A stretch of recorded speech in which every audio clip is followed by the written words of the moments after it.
요한복음 10장 1절에서 6절에 있는 말씀 우리 다 같이 대면하겠습니다. 자, 우리 앞에 참고하시고 읽겠습니다. 시작. 내가 진실로 너희에게 이르노니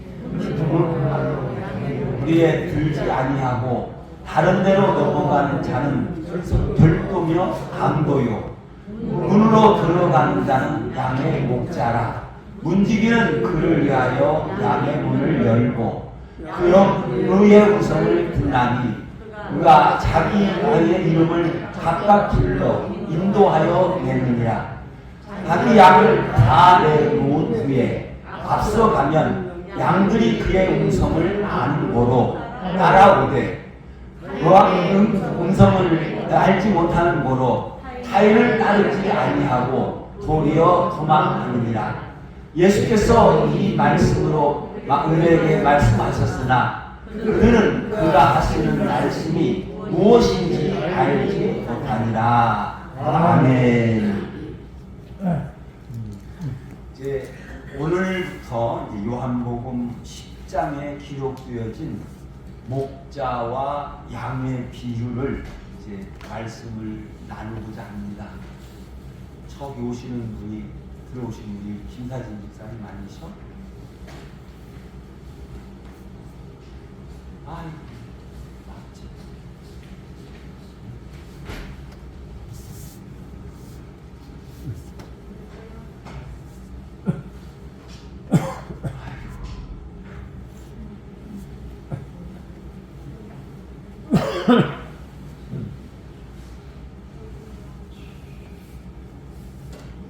제가 좀 찬송도 못 부르고 버벅거리는 이유가 저기에 있습니다. 우리 김희애 집사님하고 배종윤 집사님이 김사진 집사님하고 박선희 원사님, 정배대 권사님을 모시고 오기로 약속이 되어 있는데 지금 이 시간까지 돌아오시지를 않는 거예요. 20분, 10시 40분까지 도착해야 되는데 안 오는 거예요. 그러니까 속으로는 입으로 겉으로는 찬양을 해도 속으로는 기도하고 정신이 없어요. 지금 영진 집사도 안 보고 해가지고 또 요것도 배터리가 나가고 막 그러는데 아이고 그치.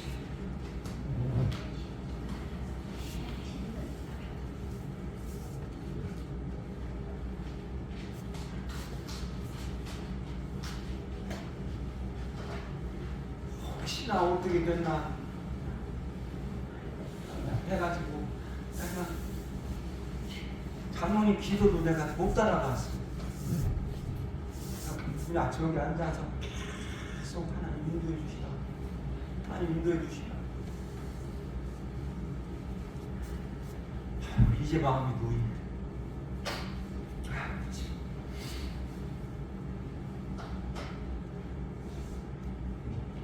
예수님께서 많은 비유를 하셨습니다. 그런데 이 목자와 양의 이 비유는 비유 중에 비유예요. 그리고 이 목자와 양의 비유는 구약에서도 기록이 되어져 있습니다. 특별히 시가서에 보면 목자와 양으로 비유하여 자신들의 신앙을 노래하는 곳이 있습니다. 누가 그렇게 했죠? 다윗이. 시편 23편 읽겠습니다. 시작. 여호와는 나의 목자시니 내게 부족함이 없도다. 굉장히 놀라운 표현. 여호와는 나의 목자시니 내게 부족함이 없도다.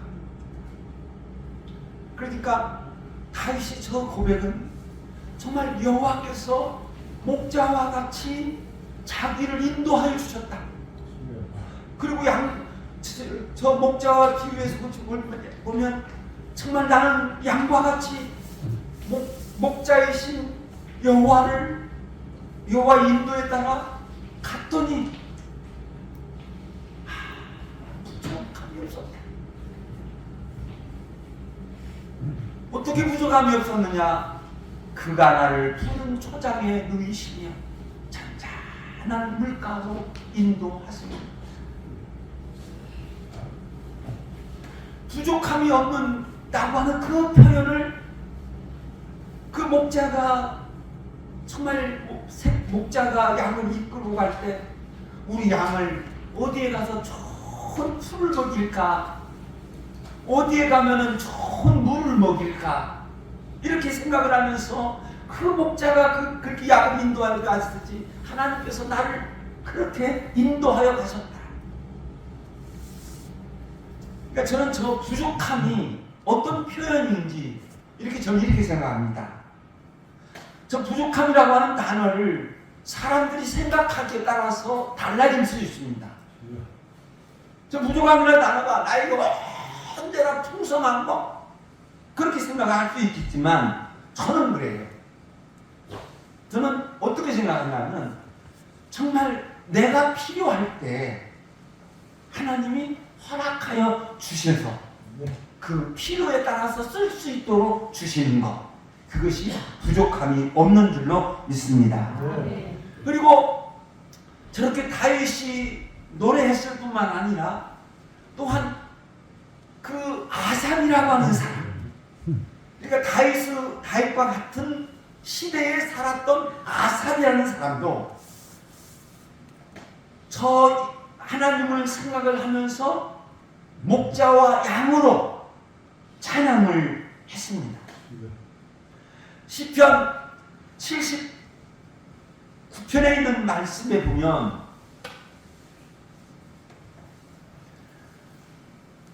거기에 보면 이방 나라에 침략도 있었어요. 그리고 자기가 이웃의 비방거리도 있었어요. 그리고 자기가 언제가 말씀드렸습니다만 자기가 천한 곳으로 떨어질 때가 있었어요. 그런데 그러한 가운데 분명한 것은 뭐였냐고 하면은 시편 79편 13절에 있는 말씀에 보면 이렇게 기록합니다. 읽겠습니다. 시작. 우리는 주의 백성이요 주의 목장의 양이다. 우리는 영원히 주께 감사하며 주의 영예를 대대에 전하리이다. 아멘. 그러니까 그 시편 79편에 있는 말씀에 보면 이방 나라의 침입도 있었고 이웃의 비방거리도 있었고 또한 어떤 천한 곳에 떨어질 때도 있었고, 그렇지만 중요한 것은 뭐냐고 하면 나는 여호와의 백성이다. 나는 여호와의 백성이다. 나는 주의 목장의 양이다. 저 고백은 뭐냐는 겁니까? 여호와께서 지켜주실 것이라고 하는 확신에 찬 노래인 줄로 믿습니다. 그래서 내가 그런 어려움이 있었지만 분명히 나는 주의 목장의 양이야. 그러니까 주의 목장의 양이니까 그 주께서 나를 지켜주실 것이라고 하는 확신을 가지고 노래하고 있습니다. 그리고 바로 이어서 시편 80편에 있는 말씀에 보면 양떼와 요셉을 양떼와 같이 인도하시는 목자여 이렇게 찬양하고 있습니다. 그런데 이렇게 시편 기자들이 목자와 양으로 자기의 신앙을 고백하여 있는데 오늘 이 말씀, 오늘 예수님께서 말씀하십니다. 오늘 요한복음으로 가서 이미 묵상하신 말씀이 나오면 여러분 우리가 쭉 다시 한번 정리해 보겠습니다. 요한복음 10장 앞절에 있는 말씀 정리해 보는데 예수님께서 장막절에 예루살렘으로 올라가셨어요. 예루살렘으로 올라가셨을 때 첫 번째 만난 일은 뭐냐고 하면은 바리새인들이 현장에서 가늠한 여인을 잡아왔어요. 그러니까 그리고서 예수님 앞에 섰으니까 예수님께서 아무 말씀 안 하시다가 땅에다가 어떤 글씨를 쓰시면서 말씀을 하실 때에 너희 중에 먼저 죄 없는 자가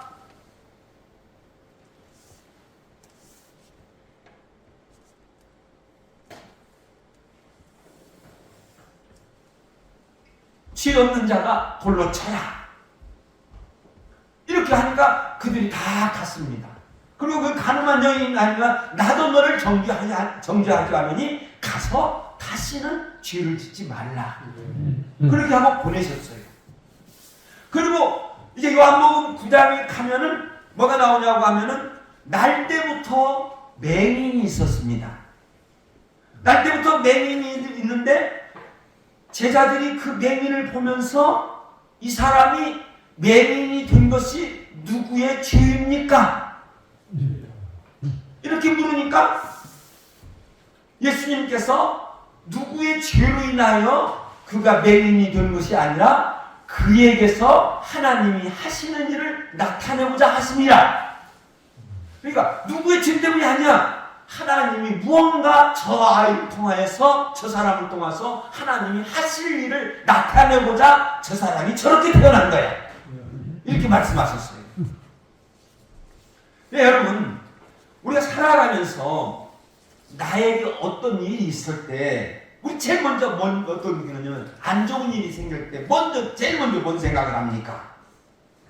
다른 사람이 어떤 안 좋은 좋지 않은 일에 빠졌을 때 우리는 어떻게 생각합니까? 제일 먼저 저 사람이 죄를 지었어. 죄값이야. 이렇게 이야기합니다. 또한 내가 어떤 잘못에 떨어졌을 때에 내가 죄인인가? 이렇게 생각하는 경우가 있습니다. 근데 사랑하는 여러분, 결코 그렇게 생각하지 마시기를 예수의 이름으로 축원드립니다. 절대 그렇게 하지 마시고 어떤 일이 있을 때 항상 이렇게 생각하겠어요. 하나님이 따라해 봅시다. 하나님이 나에게서 하시고자 하시는 일을 나타내려 하시려는구나. 아멘. 이렇게 좋게 생각하시면서 좋은 소원을 가지고 하나님 앞에 기도하시는 저와 여러분이 되시기를 예수의 이름으로 축원드립니다. 그리고 그 날 때부터 소경된 자가 고침을 받고 신라의 목가에 가서 눈을 씻고 나음을 받지요. 나음을 받습니다. 그러니까 어떤 사람들은 이제 예수님의 영광이다, 예수님께서 능력을 나타내셨다, 아니다, 예수님은 죄입니다, 이렇게 논쟁이 이제 일어납니다. 논쟁이 일어나는데 그 속에서 예수님께서 바리새인들과 뭐라고 말씀을 하냐고 하면은 바리새인들이 너희들 할 때 말하면 너희가 읽겠습니다. 시작. 너희가 맹인이 되었더라면 죄가 없으려니와 본다고 하니 너희 죄가 그대로 있느니라. 본다고 한다. 그거는 예수님을 본다는 거예요. 근데 예수님을 본다고 하면서 그 날 때부터 맹인이 된 그 자가 눈을 떴을 때 나는 그 사람이 죄인인지 아닌지 모르겠다. 그러나 하여간에 예수라고 하는 사람이 나를 눈을 떠주게 했다. 신라한 목가에서 시사를 했는데 내가 눈을 떴다. 그 사람이 죄인인지 아닌지 모르겠다. 그리고 그가 논쟁을 하는 거예요. 그러니까 그러면서 바리새인들과 대화를 나눈 가운데 예수님을 죄인이라고, 안식을 범한 죄인이라고 이야기합니다. 그러니까 예수님께서 너희들이 본다고 하니까, 너희들이 본다고 하니까 만일 너희들이 못 본다, 맹인이 되었다 하면, 예수님을 보지 않는다라고 하면 죄가 없겠다. 그러나 너희들이 본다고 하면서 나를 죄인으로 취급하고, 그러니까 너희들은 죄가 있다. 이렇게 말씀하고 있습니다. 그리고 이제 요한복음이 그렇게 기록을 하고 다른 하신 일들을 이제 우리가 쭉 또 한번 살펴보셨잖아요. 살펴봐서 누가복음 10장에 가서 쭉 살펴보았습니다. 살펴보고 다시 이제 예루살렘을 떠나서 베다니로 가시고 또 어느 마을로 가시고, 그래서 이제 여러 또 일을 이렇게 하시고 다시 예루살렘에 오신 거예요. 예루살렘에. 그래서 예루살렘에 오셔서 예루살렘에 들어가셔서 예수님께서 하신 그 말씀, 예수님께서 가르치신 말씀을 요한복음 10장에 기록하고 있는 거예요. 너희들이 못 본다고 하니까 너희들이 죄가 있다. 그러면서 예수는 이런 분이시다 하는 것을 소개하고 있는 거예요. 그래서 소개하고 있는데 그 중요한 것은 예수님은 성도의 목자가 되신다. 그러니까 오늘 성탄절이지요. 예수님께서 오신 분명한 목적은 우리들의 그리스도, 우리들의 구세주, 우리들의 목자가 되어주시기 위하여 이 땅에 오신 줄로 믿습니다. 예수님께서 목자이신 것을 말씀을 하시는데 저 말씀은 구약의 성취입니다. 다시 다른 말로 하려고 하면 목자를 보내겠다라고 하는 그 예언의 말씀이 있었습니다. 그래서 시가스에서 다윗이나 아삭과 같은 사람들이 목자와 양의 신앙의 관계로 하나님 앞에 노래하였습니다.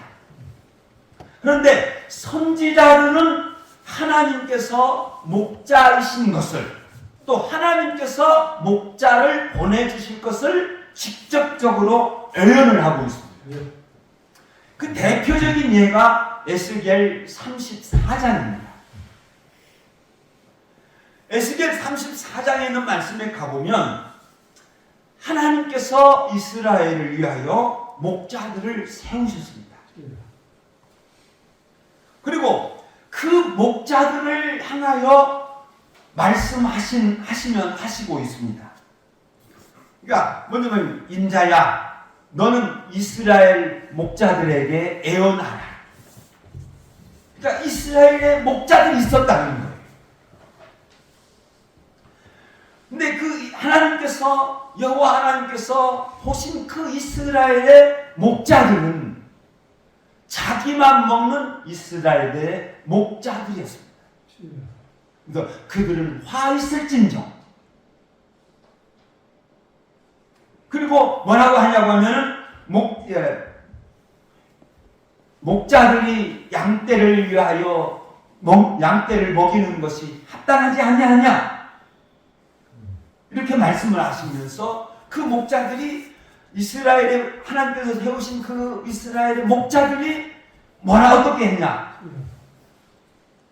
다 써졌는데 제가 링크를 걸어놓는데 지금 잘못 걸어져 있는 것 같은데 너희가 살찐 양을 잡아 그 기름을 먹으며 그 털은 입되 양떼는 먹이지 아니하였도다. 너희가 그 연약한 자를 싸매주고 병든 자를 고쳐주고 상한 자를 싸매어주는 그런 일을 해야 되는데 그런 일을 하지 않고 양을 잡아먹었다. 양의 털을 입었다는 거예요. 그리고 그들은 어떻게 했느냐? 포악으로 그것들을 다스렸다. 결국에 가서 어떻게 됐냐? 목자가 없으므로 그것들이 흩어져서 들짐승의 밥이 되었다. 양들이 흩어지고 결국에서는 짐승들의 밥이 되었다는 거예요. 그래서 여호와께서 결심합니다. 내가 내 목자들을 대적하여 내 양떼를 그들의 손에서 찾으니 이제 그들의 손에서 빼앗겠다는 거예요. 그리고 내가 내 친히 내 양의 목자가 되어 그것들을 누워있게 할지라.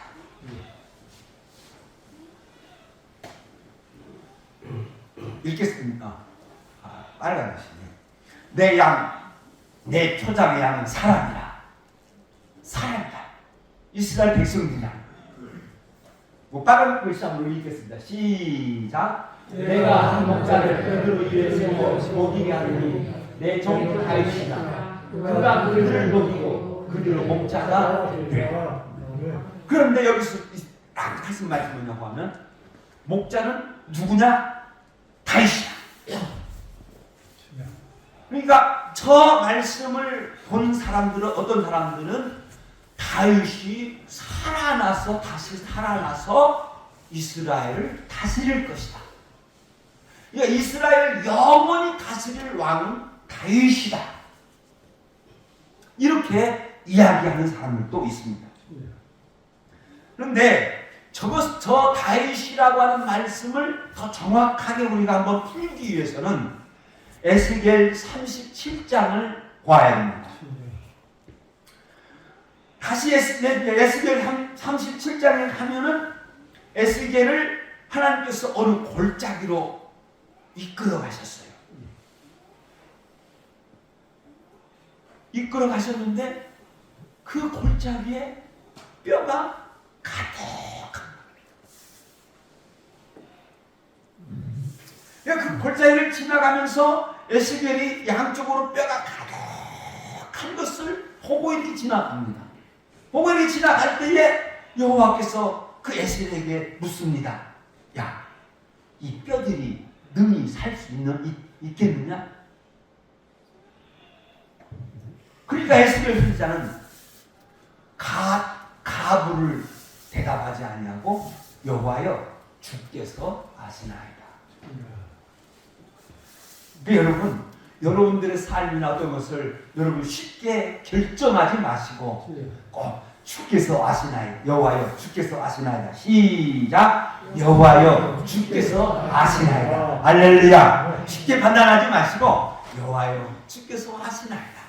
내가 어떻게 해야 되겠습니까? 결정하지 마시고 여호와여 주께서 내가 어떻게 해야 할 것을 주께서 아시나이다. 이렇게 고백하시면서 살아가는 저와 여러분 되시기를 예수 이름으로 축원드립니다. 그러니까 하나님께서 다시 말씀을 합니다. 야, 너 저 뼈들에게 대언해라. 내가 할 말을 너한테 줄 테니까 그대로 너 대언해라. 그러면서 내가 생기를 너희에게 들어가게 하리니 너희가 살아나리라. 한번 이렇게 외쳐봐. 그러니까 에스겔이 그대로 외쳐. 그대로 외치는. 그러니까 에스겔 37장에 가면 자세하게 설명하고 있어요. 그 뼈들이 서로 만들어져요. 그리고 살이 붙고 그리고 근육도 붙고 막 이렇게 하면서 다 사람이 되는 거예요. 생기가 들어가면 그들이 곧 살아나서 일어나 서는데 큰 군대야.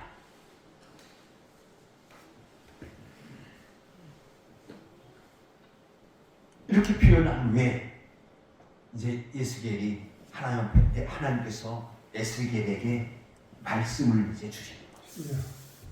그래서 이 뼈들은 이스라엘 온 족속이다. 우리를 포함한 신약의 성도를 포함한 온 이스라엘의 족속이다. 그래서 예수께서 완성하신 구원의 사역을 온 이스라엘 족속에게 전하는데 그 생기는 뭐냐고 하면 성령인 줄로 믿습니다. 이게 성령의 임재를 예언하십니다. 성령이 오시는 것을 예언하시면서 뭐라고 하냐면 내 종 다윗이 그들 왕이 되리니 한 목자가 있으리라. 에스겔 30장과 34장과 37장은 같은 연결이 돼요. 그런데 그 에스겔서 37장 25절에 보면 이렇게 예언을 합니다. 자, 읽겠습니다. 시작. 내가 내 종 야곱에게 준 땅은 곧 그의 조상들이 거주하던 땅에 거주하되 그들과 그들의 자손이 영원히 거주할 것이요 내 종 다윗이 영원히 그들의 왕이 되리라. 아멘. 저기에서 두 사람이 나옵니다. 하나는 야곱이 야곱의 땅이라. 그러면 왜 저 땅, 그 땅을 아브라함의 땅이다, 또는 이삭의 땅이다, 이렇게 말씀하지 않고 야곱에게 준 땅이라는 거예요. 왜 그러느냐? 아브라함에게 아들이 있었지요. 이삭과 약속의 자녀인 이삭과 또한 인간적으로 태어난 이스마엘. 그러니까 아브라함의 자손 중에서 이삭은 하나님이 택한 백성이고 이스마엘은 하나님이 택한 백성이 아니에요. 갈라져요. 그리고 이삭에게도 마찬가지죠. 이삭에게도 쌍둥이가 있었는데 누구와 누가 있었죠? 에서와 야곱. 그리고 이게 갈라져요. 에서는 택한 백성이 아니고 야곱이 택한 백성이에요. 그런데 야곱의 12아들은 12지파가 되죠. 하나도 거기서 갈라지지 않아요. 그래서 야곱에게 준 땅이라고 얘기하는 거예요. 근데 야곱에게 준 땅에 하나님의 백성들이 거하게 되는데 거기에서 왕이 누가 되느냐? 다윗이다. 영원히 될 것이다. 이렇게 이야기하고 있습니다. 그러면 야곱도 죽은 사람, 다윗도 죽은 사람. 그래서 저 말씀을 자세하게 풀어보면 뭐라고 나오냐고 먹게 되냐면은 신약을 예언하는데 야곱과 다윗은 예수 그리스도를 상징하고 있다. 이렇게 우리가 이야기를 하고 있습니다. 요한복음 10장에 있는 그래서 요한복음 10장은 구약의 성취를 말씀하고 있는 거예요. 예수님께서 비유로 가르치신 말씀이지만 구약에 예언한 그 성취를 말씀하고 있는 것입니다. 그런데 왜 바리새인들이 예수님을 알아보지 못했느냐? 결정적인 이유가 있습니다. 그 결정적인 이유가 뭐냐고 하면 바리새인은 모세 오경만 성경으로 받아들여요. 역사서, 시가서, 선지자들의 예언서를 배척을 해요. 그래서 모세 오경만 성경으로 받아들여요. 당시 SNF파가 있었는데 그 SNF파는 오늘 우리가 가지고 있는 구약 성경 그대로를 믿어요. 그래서 그 쿰란에서 SNF파 사람들이 산속에서 거하는 그 쿰란이라고 하는 사막 속에서 거하는 그 쿰란이라고 하는 지역 속에서 발굴되어진 성경이 있어요. 그것이 구약, 오늘날 우리가 가지고 있는 구약 36권이 그대로 보존되어 있어요. 그래서 SNF파는 구약 성경을 그대로 보존하고 있었지만 이 바리새는 모세 오경만, 그래서 율법만 강조하다가 보니까 예수를 제대로 볼 수 없었던 거예요. 그러니까 요한복음 10장은 분명히 그 청중이 누구냐고 하면 유대인입니다. 요한복음 10장 19절에 있는 말씀을 보면 이 말씀으로 말미암아 유대인 중에 다시 분쟁이 일어나니, 요한복음 9장에서 분쟁이 일어났어요. 그리고 다시 분쟁이 일어나요. 서로 갈라져요. 그러니까 분명히 그 목자와 양의 비유의 말씀은 유대인들 앞에서 가르치신 말씀이다. 그리고 그 언제 가르치셨느냐? 수전절이다. 저 수전절이라고 하는 것은 뭐냐고 하면은 예수님이 오시기 전 200년 전에 마카리 혁명이라고 하는 것이 일어납니다. 그래서 위에 이제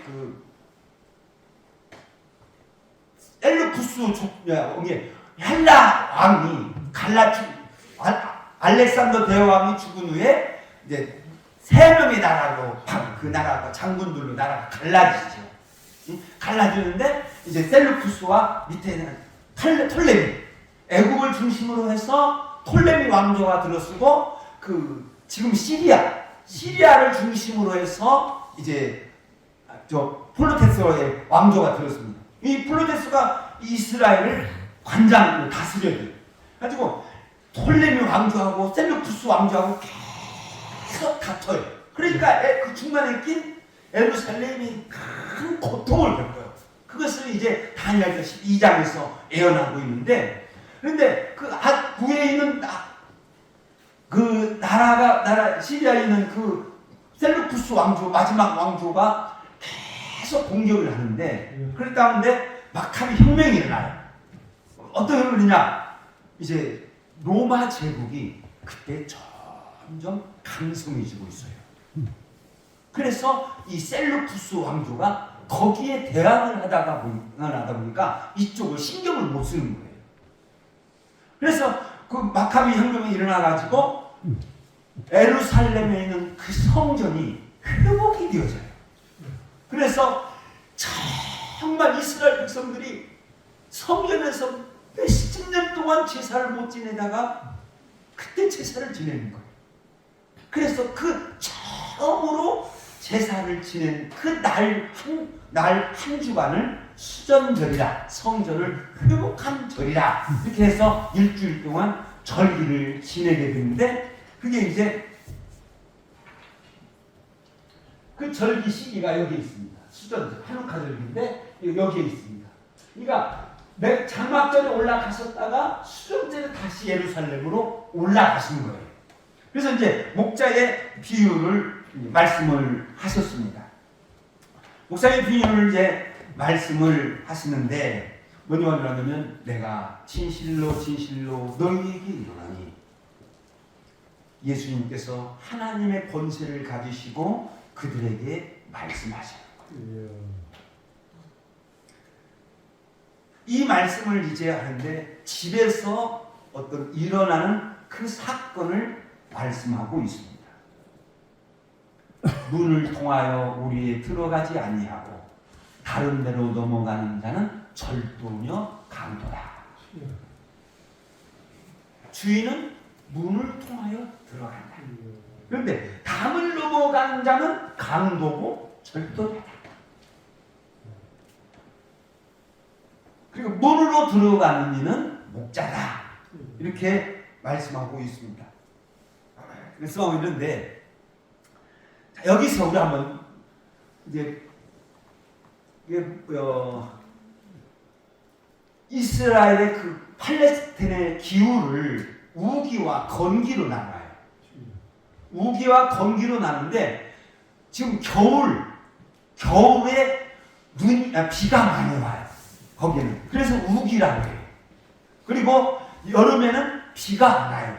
그래서 그때는 건기라고 해요. 비가 많이 올 때 풀이 잘 나고 그러니까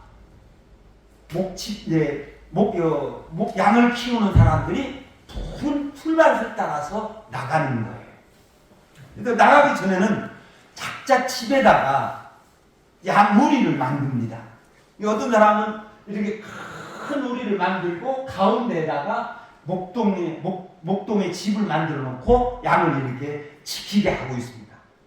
또 어떤 사람은 집 옆에다가 이렇게 돌 이렇게 집 옆에다가 돌 이렇게 뚝 쌓는, 여기 이제 거주하는 집이고 여기는 거주하는 집이고 이렇게 쭉 해서 울타리를 만들어 가지고 키우게 됩니다. 저게 됐는데 이제 키워서 밖으로 나가요. 밖으로 나가는 장면을 지금 소개하고 있는 겁니다. 그래서 또 이렇게 문을 열고 밖으로 이렇게 이제 나가요. 그리고 여기 이제 양의 문이 하나가, 양의 문이 하나입니다. 그러니까 문지기가 이제 열어주지요. 그리고 문지기가 목동을 위하여 이제 열어줍니다. 그리고 주인은 양은 그의 음성을 듣고 주인은 그 우리에 들어가서 양의 이름을 하나하나 불러서 인도해야 됩니다. 예수님이 이 비유를 쭉 이제 말씀을 하십니다. 그리고 이제 앞서 가면